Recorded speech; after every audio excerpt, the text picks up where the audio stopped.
नमस्ते class ninth.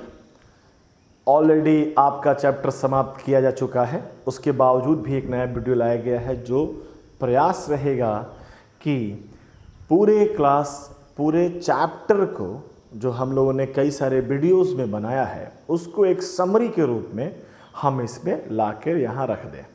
ठीक, तो पूरा प्रयास करते हैं, एक छोटा सा समरी बनाने का प्रयास करते हैं। आप भी देखिए, ये हमारे द्वारा बनाया गया अपना समरी है।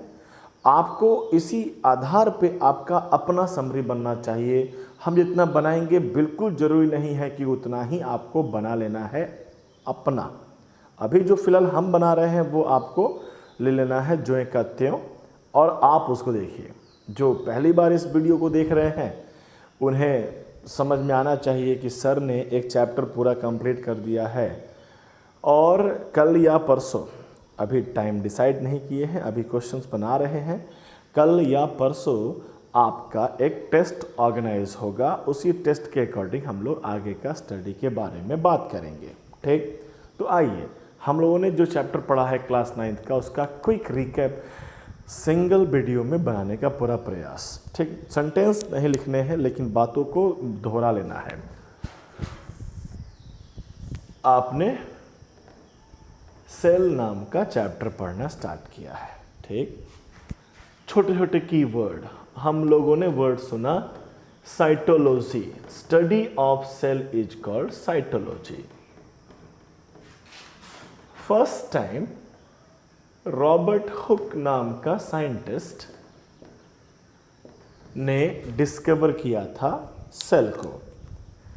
डिस्कवर करने में उन्होंने यूज किया था कॉर्क, प्लांट का छोटा सा पतला सा छिला हुआ हिस्सा होता है जिसको माइक्रोस्कोपिक व्यू से देखा था रॉबर्ट हुक ने 1665 में। तो उन्हें बॉक्स लाइक स्ट्रक्चर मिले थे और उस बॉक्स लाइक स्ट्रक्चर को उन्होंने कहा था क्या, सेल। सेल एक दूसरे लैंग्वेज में नाम है। डन, और आगे बढ़ते हैं। सेल का डेफिनेशन, कीवर्ड है स्ट्रक्चर एंड फंक्शन। दिख रहा है, स्ट्रक्चर एंड फंक्शन। ठीक ठीक चल रहा है। स्ट्रक्चर एंड फंक्शन किसका, structural and functional unit of life. Life का स्ट्रक्चरल और फंक्शनल यूनिट का नाम है क्या, सेल। स्ट्रक्चर का मीनिंग भी बताया गया है, किसी भी फॉर्म्स साइज का हो organism that is develop, that is form by what, cell. किसी भी irrespective of their sizes, every organism their shapes are because of what, cell. And function, function बोलने के लिए आप बोल रहे हैं, दौड़ रहे हैं, भाग रहे हैं, ये सभी के सभी फंक्शंस हैं। That functions is molecularly controlled by what, cell. Cell से ही सारे काम होते हैं। हाथ भी, हम हैंड भी ऐसे मूव करते हैं तो बिकॉज ऑफ सेल है। ठीक, डेफिनेशंस हो गए। हम थोड़ा और आगे बढ़ लेते हैं। सेल के बारे में लोगों ने स्टडी करना शुरू किया तो आया सेल का थ्योरी। सेल का थ्योरी मतलब सेल के बारे में इंफॉर्मेशंस और बढ़ाए गए। स्लीडन एंड श्वान दो साइंटिस्ट के नाम हैं। हम लास्ट सरनेम ही बोल रहे हैं, स्लीडन। उसका फुल नेम भी होता होगा, परेशान नहीं होइएगा। ठीक, स्लीडन एंड श्वान नाम के दो साइंटिस्ट ने कलेक्टिव मिलकर सेल के बारे में कई सारी बातें बोली गई। उन सभी बातों को सेल थ्योरी कहा जाता है। इक्का दुक्का बात हम लोग याद रखते हैं, एग्जामिनेशन पॉइंट ऑफ व्यू से आपसे पूछे जाएंगे, आप बता दीजिएगा। तो सेल थ्योरी में पहला थ्योरी काफ़ी फेमस है कि जो भी लाइफ है on earth that is made up by what, cell. हम पूरा स्टेटमेंट नहीं लिख रहे हैं, that is depends upon your creativity कि आप अपना समरी कैसे फॉर्म करते हैं। ये इम्पॉर्टेंट नहीं है कि समरी में आप every points you need to write down, that is not important. आप अपने हिसाब से आप अपने हिसाब से ट्रिक में, कॉमन सेंस से, जैसे कि हम बताने की क्या कोशिश कर रहे हैं, another statement of cell theory is that what, कि जो भी न्यू सेल है, हम यहाँ से लिख दें new cell that is derived from old cell, पुराने सेल, तो हमारा स्टेटमेंट पूरा हो जाता है। This is that is thing, ये जो है जिसके बारे में हम कह रहे हैं कि all new cells arises from pre existing cell, हम थोड़े पूरा लिखेंगे, हम यहाँ पर लिखकर भी दिमाग में बात ला लिए। हम और आगे दिमाग लगाएं तो जो भी लाइफ है, life could be human being, life could be amoeba,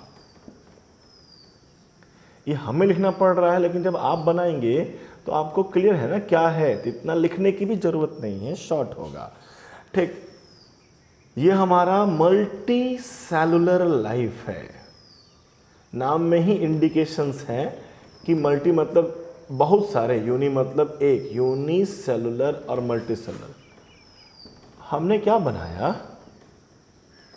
life could be multi cellular, life could be unicellular, both life started their journey of life is from what, single cell। काफ़ी important सा ये आपका होता है statement, कोई भी life होगा वो एक सिंगल सेल से ही डेवलप हुआ है। सिंगल सेल डिवाइड कर करके बन जाए मल्टी सेलुलर, या सिंगल सेल वहीं का वहीं रह जाए अमीबा। इस बेसिस पे आपको ये भी समझ में आ गया कि देयर आर टाइप्स ऑफ, भाग रहा है, टाइप्स ऑफ, ठीक, थोड़ा बोर्ड जूमिंग का प्रॉब्लम है, ठीक, देख लीजिएगा, बहुत टेक्निकल प्रॉब्लम होता है। टाइप ऑफ ऑर्गेनिज्म, ऑर्गेनिज्म का टाइप होता है यूनिसेलुलर और मल्टीसेलुलर, सेल का टाइप नहीं होता है यूनिसेलुलर और मल्टीसेलुलर। आप ये कहना बड़ा अजीब हो जाएगा, unicellular cell and multicellular cell, ऐसा नहीं होता है। लाइफ, यूनिसेलुलर लाइफ होता है, मल्टीसेलुलर लाइफ होता है।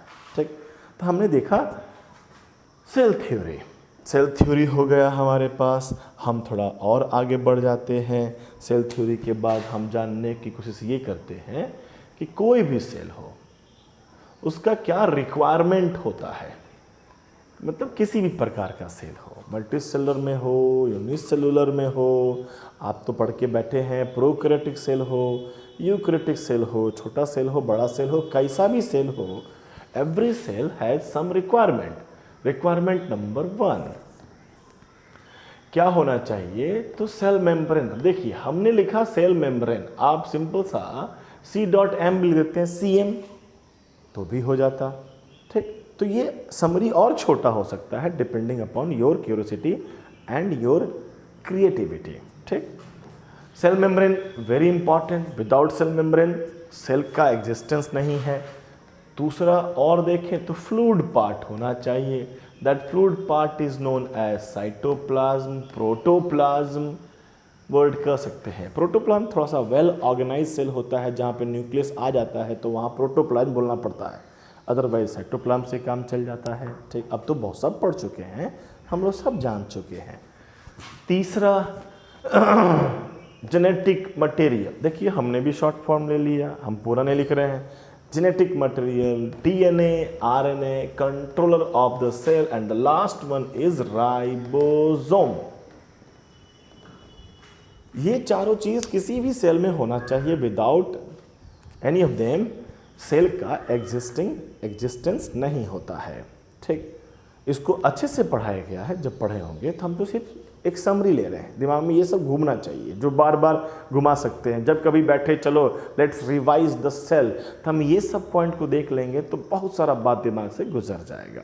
ठीक, कि क्या इंपॉर्टेंट है सेल मेम्ब्रेन का, क्या इंपॉर्टेंट है दैट फ्लूइड का, क्या इंपॉर्टेंट है जेनेटिक मटेरियल एंड राइबोसोम। आसान है, अभी तक जगह भी नहीं भरा हमारा, बेसिक सा बात करके चले आ रहे हैं।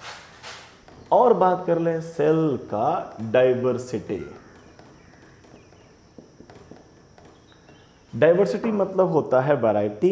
हम नज़र घुमा के देख लेंगे तो सेल हमारे पास बहुत सारे प्रकार भिन्न भिन्न प्रकार के होते हैं। तो डाइवर्सिटी में हम लोग शेप के बारे में बात करते हैं। तो शेप, सेल का जो शेप है वो फिक्स भी होता है और वेरिएबल भी होता है।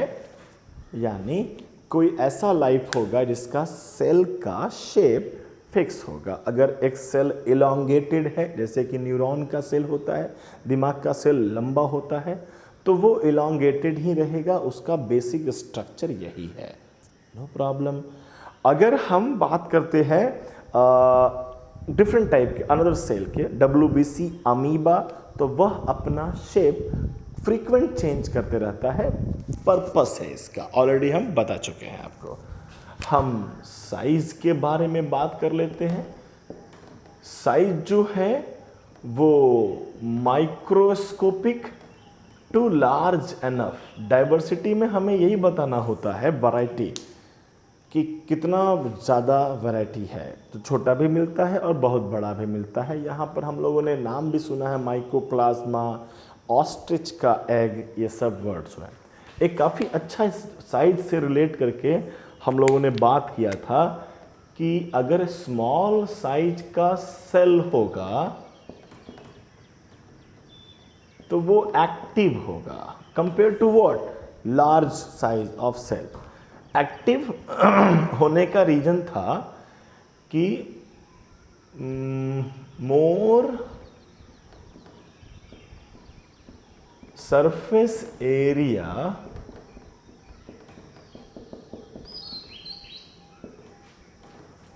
पर यूनिट वॉल्यूम, ये वहाँ पे साफ साफ बताया गया था। अभी आपके लिए सिंपल सा एक आंसर क्या है कि स्मॉल सेल जो होता है कंपेयर टू लार्ज सेल वो ज़्यादा एक्टिव होता है।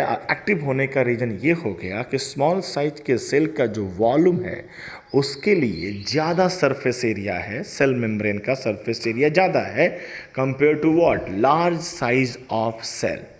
ठीक, एक बड़े साइज के सेल का जो वॉल्यूम होगा वो भी बहुत बड़ा होगा, उस वॉल्यूम के लिए कितना है सरफेस एरिया वो कम पड़ जाता है स्मॉल साइज के कंपेयर में।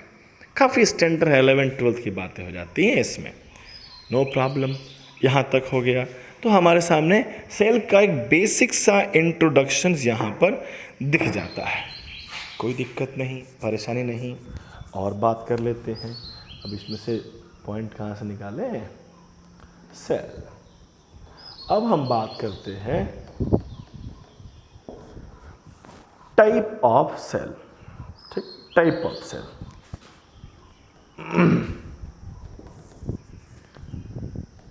बेस्ड ऑन न्यूक्लियस हमारे पास प्रोकैरियोटिक सेल है और हमारे पास यूकैरियोटिक सेल है, बाद में लिखेंगे। प्रोकैरियोटिक सेल में जो न्यूक्लियस है वो एब्सेंट है। देखिए कितना सिंपल सा हम क्रिएटिव वर्ड यूज कर रहे हैं। अगर मेरा ब्रेन जानता है तो एन से दिमाग लगा लेगा कि एन फॉर न्यूक्लियस, माइनस से नेगेटिव, एब्सेंट। यही बात कह रहे हैं, इसको और छोटा करने में आपका खुद का इमेजिनेशन लगेगा, इतना कोडेड वर्ड में रहेगा कि इसे सिर्फ हम जान सके, क्योंकि that summary it prepared for हुम, हमारे लिए। तो हमें पता होना चाहिए कि यहाँ पे क्या लिखा है, कोई और पढ़े उसको नहीं पता चले हमें क्या करना है। ऐसा बना के लेके चले जाने, बना लेंगे कि एग्जामिनेशन हॉल में रख भी देंगे सामने, तो सामने वाले टीचर को समझ में नहीं आएगा कि ये चीट है, ये आंसर है कि क्या है, क्योंकि सिर्फ हम समझते हैं। ऐसा नहीं करना है, फिर भी एक बात कह रहे हैं, नो प्रॉब्लम। ठीक, इसके अलावा भी इक्का दुक्का डिफरेंसेस होता है। प्रोकैरियोटिक का साइज, प्रोकैरियोटिक में न्यूक्लियाइड, अभी हम डायग्राम बनाते हैं, क्लियर हो जाएगा। ठीक, तो हम अब बात करते हैं प्रोकैरियोटिक। यूकैरियोटिक भी होता है, बाद में देखा जाएगा।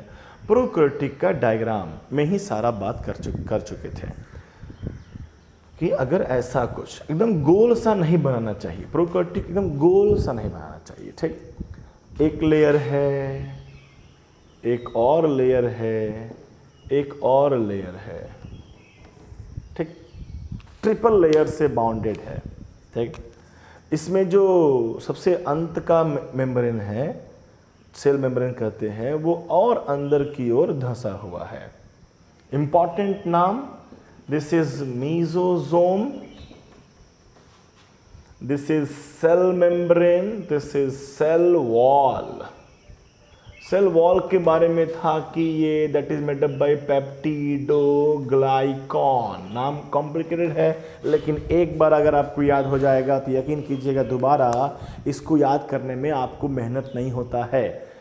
याद है, अचानक से पूछ देंगे cell wall of bacteria, prokaryotic example bacteria होता है, किससे बना है, तो पेप्टिडोग्लाइकॉन अपने मन से फटाक से आंसर आ जाए, कोई विशेष मेहनत करने की जरूरत नहीं है। और आगे बढ़े तो यहाँ पर जेनेटिक मटेरियल पाए जाते हैं। That place where genetic material is found in prokaryotic is what, nucleoid. और कहीं पर अलग से भी डीएनए होते हैं, उसे हम लोग प्लाज्मिड कहते हैं। अंदर फ्लूइड पड़े हुए हैं, अंदर राइबोसोम भी हैं।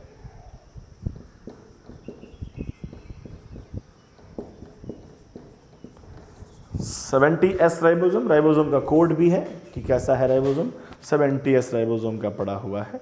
इसमें से निकला हुआ है कुछ फ्लैजिला।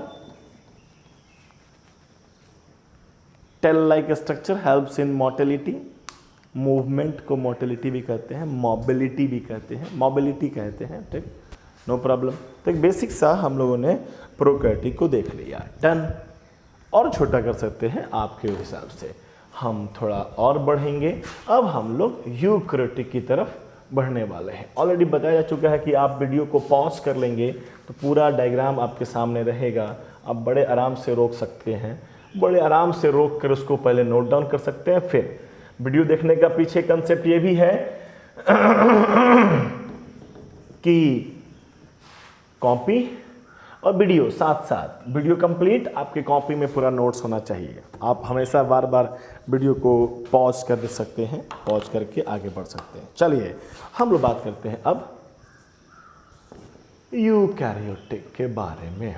यूकैरियोटिक के बारे में जब बात करना शुरू किया गया तो वी वो started from where, cell membrane. हमें सेल मेम्ब्रेन की बात करना है। सेल मेम्ब्रेन हमें दो ही चीज पढ़ना होता है, स्ट्रक्चर और फंक्शन, ठीक। फन लिख दो, फंक्शन लिख दो, ये आपके ऊपर होता है, आसान सा बात कह रहे हैं। स्ट्रक्चर के बारे में कहते हैं तो हमारे पास एक नाम लिख दें सिर्फ, फ्लूइड मोज़ाइक मॉडल। तो इससे समझ में आना चाहिए कि हमारे पास लिपिड, प्रोटीन और सर्टेन अमाउंट ऑफ कार्बोहाइड्रेट से मिलकर क्या बना है, अपना सेल मेम्ब्रेन। यहाँ पे फ्लूइड का काम लिपिड संभाल रहा है, मोज़ाइक दाना दाना है, बिकॉज ऑफ दैट प्रोटीन।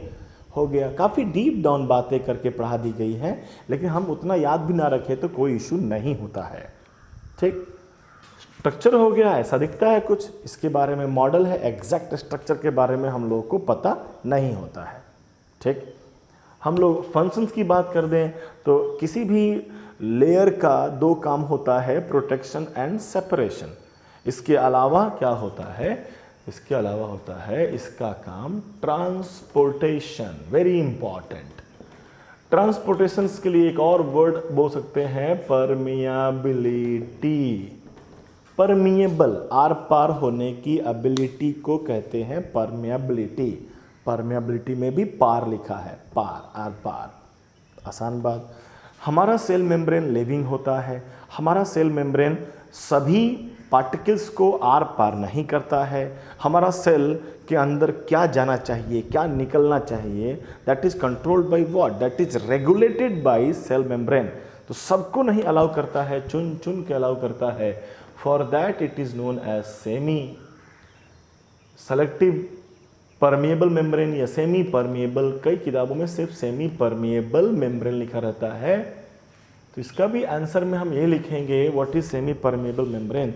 तो ऐसा मेम्ब्रेन जो सेलेक्टेड पार्टिकल्स को ट्रांसपोर्ट करे, अलाउ करे फॉर परमिएबल, परमिएबल करे, परमिएबल मतलब अलाउ करे, उसे कहते हैं सेमी परमिएबल मेम्ब्रेन या सेलेक्टिव सेमी परमिएबल मेम्ब्रेन, ठीक। हम ट्रांसपोर्टेशन पे थोड़ा ख्याल कर लेते हैं तो हमें समझ में आता है, ट्रांसपोर्टेशन मतलब होता है आर पार आना जाना। तो आने जाने का काम हमारे पास दो तरीके से हो रहा है। एक हो रहा है एक्टिव प्रोसेस के थ्रू, एक हो रहा है पैसिव प्रोसेस के थ्रू। एक्टिव प्रोसेस उसे कहते हैं जिसमें एनर्जी लगता है। अब ये लगता है, मैं समझ रहा हूँ कि टिक का मतलब लगता है, और यहाँ पे कह देता हूँ क्रॉस नहीं लगता है, रिलेटेड है कि यहाँ एनर्जी नहीं लगता है। ये मैं समझता हूँ क्योंकि ये मैं बना रहा हूँ, अपने लिए बना रहा हूँ। सेम बात आपको भी समझना है। ठीक, हम इसमें समझ लें कि हाई से लो जाता है, गलत। लो से हाई जाता है तो उसके लिए एनर्जी खर्च करना पड़ता है। अब यहां समझ लें ऐसे, हाई से लो जाता है तो पैसिव, इसमें एनर्जी खर्च करने की जरूरत नहीं है। ये भी मेरा कोड वर्ड हो गया, हमें समझना है। सेंटेंस बनना मेरा बन रहा है व्हाट इज पैसिव ट्रांसपोर्टेशन, या इसी को हम लोग डिफ्यूजन भी कहते हैं। व्हाट इज डिफ्यूजन, तो कह देंगे from high to low transportations of any substance without using of energy is called what, passive transportations या डिफ्यूजन। सिंपल, उलट देंगे तो एक्टिव बन जाना है। ठीक हो गया। यहाँ पर सोडियम पोटेशियम पंप के बारे में बात किया गया था, कोई बात नहीं, समरी में अधिक ही नहीं किया जाता है। हम और आगे बढ़ें, डिफ्यूजन का ही एक स्पेशल टाइप कहते हैं क्या, ऑस्मोसिस। ऑस्मोसिस के लिए डिफाइन करने के लिए आपको वाटर बोलना अति आवश्यक है, और साथ साथ में मेम्ब्रेन भी बताना अति आवश्यक है। Without membrane and water definitions of osmosis should be incompleted। ठीक, आसान कह दिए। हम छोटे छोटे कीवर्ड जानने की कोशिश किए थे पैसिव में। हम एक डायग्राम के थ्रू बता दें कि ये हमारा एक सेल है, तो सेल के अंदर कोई भी सबस्टेंस आपसे क्वेश्चंस पूछ सकता है कि सेल में गैसियस एक्सचेंज कैसे होता है, सेल में फूड का एक्सचेंज कैसे होता है, वेस्ट कैसे जाते हैं, सबका आंसर बोल दिए डिफ्यूजन। नहीं जानते हैं तो आंसर क्या हो जाएगा, डिफ्यूजन। ठीक, आसान की बात कह रहे हैं। तो सेल के अंदर कुछ घुस गया, अंदर मतलब इंडो डिफ्यूजन। थोड़ा खराब लगा होगा, कोई बात नहीं। Indo diffusion, Indo osmosis. Indo osmosis अगर कह दिए तो यहां बातें हो रही हैं वाटर की। हाँ, endo diffusion, endocytosis, cell में तो कुछ भी सेल के अंदर जा सकता है। तो इंडो साइटोसिस एक वर्ड हो जाता है जो सेल के अंदर जाने की बात करेगा। अगर वाटर कह देंगे तो यहाँ साइटोसिस हटाकर एंडोऑस्मोसिस कह देंगे। हम सेल से बाहर निकाल लें तो एक्सोसाइटोसिस, अगर पानी बाहर निकलता है तो एक्सोऑस्मोसिस। कॉमन सेंस लगाएंगे कि सेल के अगर अंदर पानी घुसेगा तो सेल फूलेगा, और सेल से अगर पानी बाहर निकलेगा तो सेल पचकेगा। तो ऑन दैट थिंग हमारे पास एक दो और वर्ड बन जाते हैं कि सेल हमारा श्रिंक कर गया। रीजन फॉर दैट क्वेश्चंस पूछे जाते हैं, तो हम कह सकते हैं ना कि सेल श्रिंक तभी किया होगा जब सेल के अंदर से पानी बाहर निकल गया होगा। क्वेश्चंस वहां भी बनते हैं कि आखिर ऐसा क्या हो गया है कि सेल से पानी बाहर निकल गया है, तो हमारे पास उसका भी जवाब है कि सेल से पानी बाहर निकला है with the process of exosmosis, osmosis which is a passive process which is from high to low. तो ऐसा जरूर होगा कि हमारा जो सेल है वो एक ऐसे कंडीशन में चला गया होगा जहां सेल के बाहर पानी कम है और अंदर पानी ज़्यादा है। तो हमारा वाटर डिफ्यूजन के प्रोसेस को फॉलो करते हुए बिना किसी एक्सपेंडिचर ऑफ एनर्जी के सेल के अंदर से बाहर चलने लगेगा। From high to low movement start हो जाएगा। ऐसी कंडीशंस के लिए हम लोगों ने नाम बनाया। अब सेल के अंदर इंडो मतलब अंदर घुस रहा है, अगर यहाँ ऑस्मोसिस लिख देंगे सेल के अंदर घुस रहा है, तब तो ध्यान दीजिए अगर सेल के अंदर वाटर घुस रहा है तो इसका मतलब बाहर पानी बहुत ज़्यादा होगा तभी अंदर गया होगा। तो सेल एक ऐसे इन्वायरमेंट में है जहाँ पर पानी बहुत ज़्यादा है, उस इन्वायरमेंट को हम लोग हाइपोटोनिक सॉल्यूशन कहते हैं। कई सारे सवाल का जवाब आपको यहाँ मिल जाता है। Cell when cell placed in hypotonic solution what will happen. तो सेल हमारा हाइपोटोनिक में गया यानी बहुत पानी में गया है, तो पानी खींचने लगेगा, पानी अंदर जाने लगेगा, और बिकॉज ऑफ दैट हमारा सेल क्या होगा, फूलने लगेगा। फूलते फूलते फूलते फूट सकता है। लेकिन अगर प्लांट का सेल होगा तो प्लांट के सेल में एडिशनल सेल वॉल लगा रहता है जो उसे फूटने से बचाएगा। और अगर एनिमल का सेल आरबीसी, इराइथ्रोसाइट भी कहते हैं, इराइथ्रोसाइट या आरबीसी जनरली यही पूछा जाता है, उसको डालेंगे तो आरबीसी में कोई भी सेल वॉल नहीं होता है, तो आरबीसी फूलते फूलते फूट जाएगा, नो प्रॉब्लम। फूल फूल के टाइट हो जाना हम टर्जिड सेल भी कहते हैं। टर्जिड, टाइट हो गया, टर्जिड सेल। टर्जिड होने के पीछे का रीजन यही होगा, व्हाट, इंडोऑस्मोसिस, सेल का टर्जिड हो जाना। आसान बात कह रहे हैं। एक्सोसाइटोसिस मतलब अगर वाटर बाहर निकल रहा है तो इधर पानी कम है। ऐसा कोई सिचुएशन, ऐसा कोई सॉल्यूशन जहाँ पर पानी कम होता है उसे हम लोग हाइपरटोनिक सॉल्यूशन कहते हैं। तो सवाल हमेशा हमारा दोबारा बन जाएगा कि अगर सेल हमारा हाइपरटोनिक में जाता है तो क्या होता है, एंड हाइपोटोनिक में जाता है तो क्या होता है। इन बोथ कंडीशंस हम कॉमन सेंस लगा सकते हैं। पानी अंदर जाएगा कि बाहर निकलेगा, सिचुएशन पर डिपेंड करता है। अगर एक और अनदर वर्ड है आइसोटोनिक, अगर हम आइसोटोनिक में डाल दें तो कुछ ना होने वाला है, नो मूवमेंट, क्योंकि आइसोटोनिक में पानी बराबर होने का सेंस होता है। ठीक, इस बात को हमने ऐसे लिख कर दिया है, आप अपने इमेजिनेशन से, क्रिएटिविटी से और अच्छे तरीके से सजा कर रख सकते हैं। तो हम लोगों ने खत्म किया क्या, सेल मेम्ब्रेन कंप्लीट। अब हम छोटे छोटे बात करेंगे, जैसे सेल वॉल। पहला बात ये कि एब्सेंट होता है एनिमल सेल में, प्रेजेंट होता है प्लांट सेल में, बना होता है सेलुलोज का। ऐसा नहीं है कि सिर्फ प्लांट सेल में ही पाया जाता है हम लोग का ये जो क्या कहते हैं सेल वॉल, के फंगस में भी पाया जाता है। तो हम एफ से फंगस लिख सकते हैं, और वो बना होता है चिटीन, काइटीन का बना होता है। ठीक, बैक्टीरिया, प्रोकैरियोटिक सेल, पेप्टिडो, छोड़ देते हैं, दिमाग को क्लिक रहेगा तो पेप्टिडो भी पढ़ के पेप्टिडोग्लाइकॉन जरूर बोलेगा, दिमाग नहीं बोलता है तो आपको याद नहीं हुआ है पेप्टिडोग्लाइकॉन। ये सभी के सभी दीज आर केमिकल्स, जिससे हम पॉलीसैकेराइड्स भी कह सकते हैं। सैकेराइड्स का मतलब चीनी होता है, सुगर। अब पॉली मतलब बहुत सारे टाइप के सुगर मिला के बनाया गया है पॉलीसैकेराइड्स। अलग अलग भिन्न भिन्न नाम है। उस नाम में एक नाम सेलुलोज है, एक नाम चिटीन है, एक नाम पेप्टिडोग्लाइकॉन है। सेलुलोज के बारे में, सेलुलोज प्लांट में पाया जाता है। हम लोग जब खाते हैं तो हम लोग के बॉडी में ऐसा कोई डाइजेस्टिव एंजाइम नहीं है जो सेलुलोज को ब्रेक डाउन कर सके। आसान बात, ठीक। सेल वॉल हो गया। काम के नाम पर एक और इम्पॉर्टेंट चीज़ ये होता है कि ये नॉन लिविंग है, ठीक। ये भी प्रोटेक्शन देगा, रिजिडनेस देगा। और इसके बारे में प्रैक्टिकल की बात होती है कि अगर एक प्लांट सेल को, जिसमें सेल वॉल होता है, आप इसे डाल दीजिए हाइपरटोनिक सॉल्यूशन में, तो हाइपरटोनिक सॉल्यूशन वो सॉल्यूशन होता है जिसमें से पानी कम होता है। तो हमारे सेल से बाहर पानी निकलने लगेगा। एज ए रिजल्ट हमारा सेल जो होगा वो छोटा हो जाएगा, श्रिंक कर जाएगा।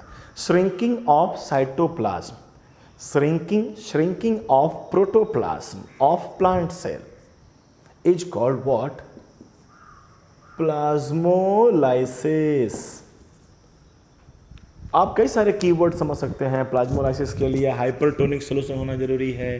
प्लाज्मोलाइसिस होने के लिए सेल को, प्लांट सेल होना जरूरी है, सेल वॉल होना जरूरी है। ठीक, सेल वॉल होगा तो समझ में आएगा कि श्रिंक हुआ है हमारा साइटोप्लाज्म या प्रोटोप्लाज्म और वो एक जगह पे पड़ गया है। ठीक, इसे हम डीप्लाज्मोलाइज भी कर सकते हैं, मतलब इस बात को रिवर्स किया जा सकता है, पचका है तो फुला सकते हैं। हम खाली सिर्फ इस सेल को क्या करेंगे, हाइपोटोनिक में प्लेस्ड कर देंगे तो हो जाएगा। आसान स्पष्ट बात। ठीक, सेल वॉल हो गया। एक और दो बातें पढ़ा दी गई थी कि अगर प्लांट का सेल है, दो सेल हैं, तो बीच में एक लेयर हो जाता है जिसे आप लोग कहते हैं मिडिल लैमिला। मिडिल लैमिला, ठीक है, हम सारे वर्ड्स को ऑलरेडी पढ़ा चुके हैं। मिडिल लैमिला बीच का है जो आपस में दोनों को साटने का काम भी करता होगा। ठीक, इसी में होल भी होते हैं, छेद होता है, जिसे हम लोग कहते हैं plasmodesmata. These are some keywords जो आपको जानने चाहिए ताकि आपको लगे कि हाँ बायोलॉजी टाइप का कुछ पढ़ाई कर रहे हैं। No problem. ठीक, तो plasmodesmata is for what, inter communication. INTER, inter का मतलब हो गया दो के बीच में कम्युनिकेशंस को कहते हैं इंटर कम्युनिकेशंस। दो सेल के बीच में अगर कम्युनिकेशंस होता है, व्हाट इज कम्युनिकेशंस, ये बातचीत नहीं करेंगे, इधर का मटेरियल इधर पास आउट होगा, इधर का मटेरियल इधर पास आउट होगा, लेन देन हो रहा है तो बातचीत हो रहा है, संबंध अच्छे हैं। और हमारे घर से आपके घर पे कुछ जा रहा है, आपके घर से हमारे घर में कुछ आ रहा है, संबंध अच्छे हैं। संबंध अच्छे होना भी चाहिए, मिला के काम करना चाहिए, कोई इशू नहीं होना चाहिए। ठीक, तो ये हो गया प्लाज्मोडेस्माटा एक वर्ड। सेल वॉल के बारे में तमाम तरह की जानकारी इसी में हम लोग लपेट लेते हैं। समाप्त। अब हम लोग एक एक करके सेल ऑर्गेनेल के बारे में बात करते हैं। ठीक, हम एक डायग्राम बना लेते हैं जिसमें हम लोग पहला बात कर लिए थे किसके बारे में, तो न्यूक्लियस के बारे में बात कर लिए थे। न्यूक्लियस मेरा डबल मेम्ब्रेन बाउंडेड स्ट्रक्चर है, कहीं कहीं पर छेद भी है अंदर, न्यूक्लियर पोर कहते हैं। अंदर थ्रेड लाइक स्ट्रक्चर है जिसे हम लोग कहते हैं क्रोमेटिन नेटवर्क, जाल है क्रोमेटिन नेटवर्क। अंदर कहीं पे गाढ़ा सा जगह है जिसे हम लोग न्यूक्लियोलस कह देते हैं। एक बड़ा सा कार्डबोर्ड पर भी, चाहे पेज पर भी, आप एक डायग्राम में ही सारा बात कर सकते हैं। ठीक, खत्म। इसमें और कोई विशेष बात तो है नहीं न्यूक्लियस के बारे में। Double membrane bounded structure, somewhere pour is also present inside the nucleus. Thread like structure is found which is known as what, chromatin network. A dense space found in nucleus, in nucleoplasm, is called nucleolus. In that nucleolus rRNA plus protein is formed. That rRNA in later it will becomes what, ribosome. Done. हम chromatin network को जब थोड़ा condense करके देखेंगे, that is called chromosome. इसको और देखेंगे deep down, that is called DNA. और डीप डाउन देखेंगे, that is called what, gene.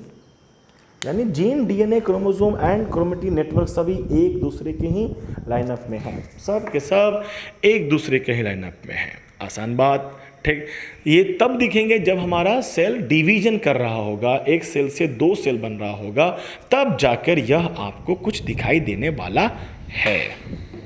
ठीक, आसान बात, सिंपल, स्पष्ट होना चाहिए। ठीक, एक सेकंड की हवा बह रहा है।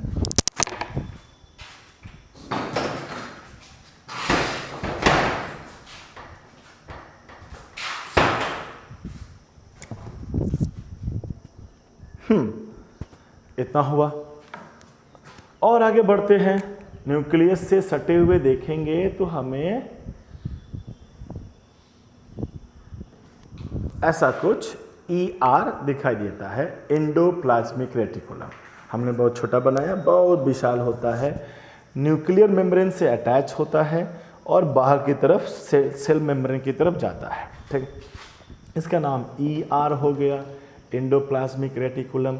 कहीं कहीं पर इसमें दाना दाना पाया जाता है जिससे हम लोग राइबोसोम कहते हैं। तो on the basis of presence और absence of ribosome, ER is further divided into two parts. एक हो गया, this portion is known as what, RER and this portion where ribosome is not present, तो उसका surface smooth लगता है तो कह देते हैं SER। तो ER के दो टाइप हो गए, RER और SER। मेन रूप से ये एक गोले के अंदर प्रोटीन बना देगा। गोला is known as vesicles, cell के अंदर मिलने वाला स्ट्रक्चर वेसिकल्स, ठीक। SER भी गोला बनाएगा और उसमें भरेगा लिपिड। लिपिड बनाने का मेन काम दे दिया गया है SER को, प्रोटीन बनाने का मेन काम दे दिया गया है RER को। आसान बात, ठीक। ये बना देंगे और आगे भेज देंगे for further modifications, for further improvement, आगे भेजेंगे, नो प्रॉब्लम। यहीं पर बात हो गई थी कि SER डिटॉक्सिफिकेशन में हेल्प करता है, इसीलिए समझ में ये आया था कि हमारे पूरे एंटायर बॉडी में लीवर एक ऐसा प्लेस है जहाँ पर बॉडी का डिटॉक्सिफिकेशन किया जाता है, टॉक्सिक सब्सटेंस को रिमूव किया जाता है, तो वहाँ पर ज़्यादा SER मिलेगा। एस्टेरॉयड बनाने का काम करता है SER, ठीक। कई सारे नाम बोले जा सकते हैं, फिलहाल जितना लिखे उतना याद कर सकते हैं। प्रोटीन और लिपिड बनाने की एबिलिटी है,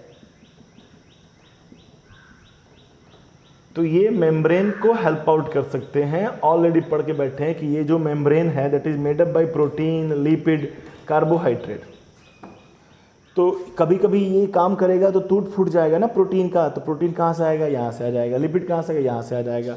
तो मेम्ब्रेन फॉर्मेशन में भी हेल्प करते हैं। बायोजेनेसिस वर्ड था, बायोजेनेसिस कहिए या मेम्ब्रेनोजेनेसिस कह दीजिए। मेम्ब्रेनोजेनेसिस कहेंगे तो काफ़ी क्लियर कर रहे हैं, formations of membrane is called membranogenesis. अगर बायोजेनेसिस कहते हैं तो फिर वही आंसर रहेगा, formations of membrane with the help of SER and RER, या आप सिंपल कह दीजिए with the help of ER is known as biogenesis. ध्यान रहेगा।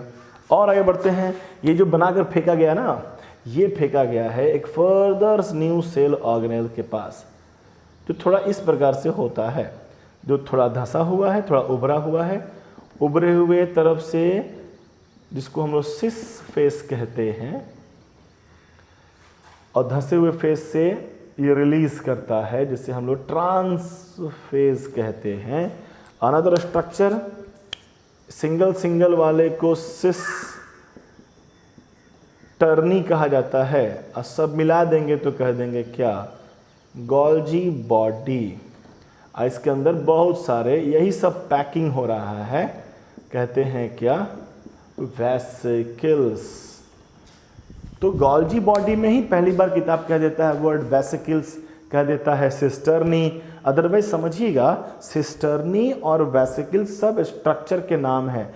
ER में भी ये ट्यूब लाइक लंबा सा दिख रहा है, ये भी सिस्टर्नी कह सकते हैं, ठीक। तो यहाँ पर बार बार कहा जाता है तो यूज कर लीजिएगा, कोई बड़ा बात नहीं है, ठीक। तो हमारा गोल्जी बॉडी क्या है, एक के ऊपर एक सजे हुए सिस्टर्नी को कहते हैं, जिसका काम होता है ER के द्वारा बनाया हुआ सबस्टांस को लेना, लिपिड को रिसीव करना, स्टोर करेंगे अंदर, मॉडिफाई करेंगे उनको और कुछ ना कुछ बनाकर भेज देंगे, ठीक। क्या जो भी बना के भेजेंगे हो सकता है सेल के अंदर रहे या हो सकता है सेल के बाहर निकल जाए। सेल के अंदर रहने वाला या बाहर निकलने वाले में दो नाम मेन रूप से, मुख्य रूप से हम कहते हैं कि एंजाइम और हार्मोन्स। एंजाइम एंड हार्मोन्स बनाने का मेन काम करता है कौन, गोल्जी बॉडी। तो main work of Golgi body is the secretion of enzyme and hormone. सीधा सवाल ये भी पूछ सकता है कि सेल सिक्रीशन कौन करता है, Golgi body is the answer. Question पूछ देगा कि गोल्जी बॉडी डिस्ट्रॉय होगा तो क्या होगा, तो सेल सिक्रीशन रुक जाएगा, एंजाइम का प्रोसेस बनना, एंजाइम का प्रोडक्शन बंद हो जाएगा, और सेल के अंदर सारा काम एंजाइमेटिक होता है तो हमारा सेल का भी सारा काम रुक जाएगा। आसान है, सिंपल है, स्पष्ट है। गोल्जी बॉडी हो गया। हमने कहा गोल्जी बॉडी ने बहुत सारा एंजाइम बनाया। एंजाइम में कई प्रकार के एंजाइम होते हैं, बनाते बनाते एक ऐसा एंजाइम बनाएगा जो काफ़ी स्ट्रांग होगा। इसको लिए चलते हैं थोड़ा ऊपर, जगह कमी है। स्ट्रांग हाइड्रोलाइटिक एंजाइम, एकमात्र वर्ड। यानी गोल्जी बॉडी ने ऐसा कुछ बना दिया, ऐसा पैकिंग कर, देखो गोल्जी बॉडी कुछ बनाता नहीं है, गोल्जी बॉडी पैकिंग करता है। Whatever comes from where, ER से जो बन के आया है वो आपको पैकिंग करके ऐसा पैकिंग किया है कि एक स्ट्रॉन्ग पैकिंग कर दिया है। इसीलिए सीधा कह देते हैं, एक तो नाम दे दिया गया इसे लाइसोसोम, हमने कह दिया lysosome is formed by what, Golgi body. लेकिन अगर ये सवाल पूछा जाए लाइसोसोम के अंदर का जो केमिकल है, जो एंजाइम है, वो बनाया कौन है, तो ER ने बनाया है। ER ने उधर बनाया था प्रोटीन जो कन्वर्ट होगा एंजाइम में, ठीक। तो बेसिकली बनाया कौन था, ER, नो प्रॉब्लम। और हमारा लाइसोसोम बन के तैयार हो गया, जिसके बारे में हमने कहा था ये बम बना लिए, ये फोड़ तोड़ सकता है। फोड़ तोड़ने का मतलब क्या, ये अगर बाहर निकल गया तो it can digest all component, सबको डाइजेस्ट कर देगा। इसीलिए इसे suicidal bag of the cell भी कहते हैं। आसान सा सवाल का आसान सा जवाब। इसके अलावा खाली मरना तो अच्छा बात नहीं ना, मरने वाला बात करना गलत बात होता है। सेल के अंदर कुछ भी पड़ा हुआ है, ये गोल्जी बॉडी का टुकड़ा ही बेकार हो गया, ER का ही टुकड़ा बेकार हो गया, तो ये अपने अंदर ले लेगा वेस्ट को और डाइजेस्ट कर देगा। अच्छा वर्ड इंट्रा, ए लगा दिए ना, तो ये सेल के अंदर की बात हो गई। INTER कहेंगे तो सेल के बाहर की बात होगी। तो इंट्रा सेलुलर डाइजेशन कौन करेगा, लाइसोसोम। सेल के अंदर कुछ भी वेस्ट है उसको समाप्त करने का, खत्म करने का काम कौन करेगा, लाइसोसोम। आसान, सिंपल सा, स्पष्ट सा बात, ठीक। होपफुली काफ़ी लंबा वीडियो बन गया, ज़्यादा टाइम हो गया, अपलोड करने में भी प्रॉब्लम होता है, ठीक।